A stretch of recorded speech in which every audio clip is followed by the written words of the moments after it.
हमारा आज का विषय है मोह। मोह का अर्थ होता है एक ऐसा आकर्षण जिससे छूटा ना जा सके, ऐसा खिंचाव जिस पर हम काबू ना पा सकें।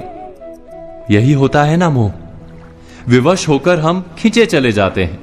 कुछ प्राप्त करने के लिए हम अपना सब कुछ दांव पर लगा देते हैं। वो मोह का पात्र कोई व्यक्ति हो सकता है, सत्ता हो सकती है, संपत्ति हो सकती है, कोई वस्तु हो सकती है, या शराब और जुए जैसा कोई व्यसन हो सकता है। जिस प्रकार लोहा चुंबक से छूट नहीं सकता, वैसे ही हम अपने मोह से छूट नहीं पाते। और हम मानते हैं कि मोह केवल हमारे प्रेम का गहरा रूप है। क्या ये सत्य नहीं? क्या हम मोह को प्रेम ही नहीं समझते? और फिर भी विचारकों ने, संतों ने मोह से छूटने का उपदेश दिया है। ऐसा क्यों है? मोह और प्रेम में भेद क्या है? हम विचार कर रहे थे मोह के विषय में। हमें तो सदा ही हमारे मन का मोह प्रेम लगता है, किंतु गहराई से विचार करेंगे तो हम तुरंत ही जान पाएंगे कि प्रेम और मोह के बीच एक बुनियादी भेद है। प्रेम होता है तब हम किसी के सुख की इच्छा करते हैं, जब मोह होता है तब हम किसी के सुख की कामना करते हैं। बस इतना सोचने पर प्रेम और मोह का भेद तुरंत ही समझ में आ जाता है।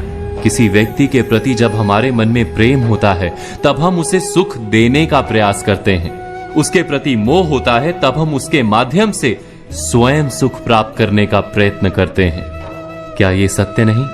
प्रेम के केंद्र में हम नहीं होते, मोह के केंद्र में केवल हम होते हैं।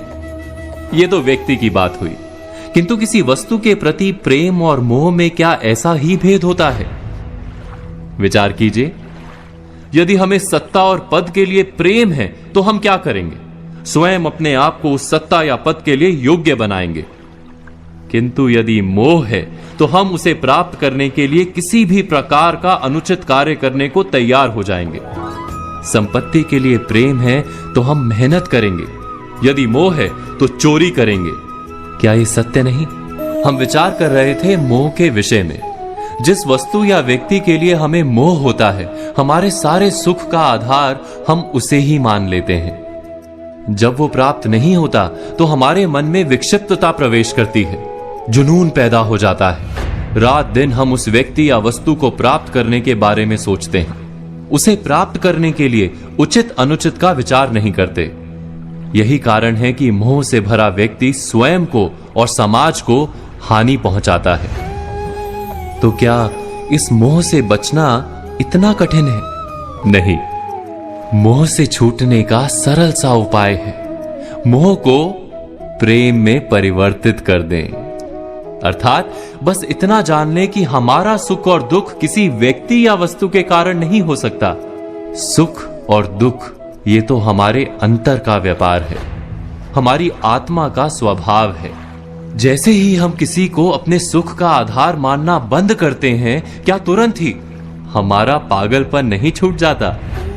एक छोटी सी बात से विचार समझा जा सकता है। बचपन में खेल के लिए पागलपन था, बड़े होने पर खेल के प्रति प्रेम अवश्य है, किंतु अब पागलपन नहीं। अर्थात मोह बांधने का प्रयास करता है, इसीलिए सदा ही दुख का कारण होता है।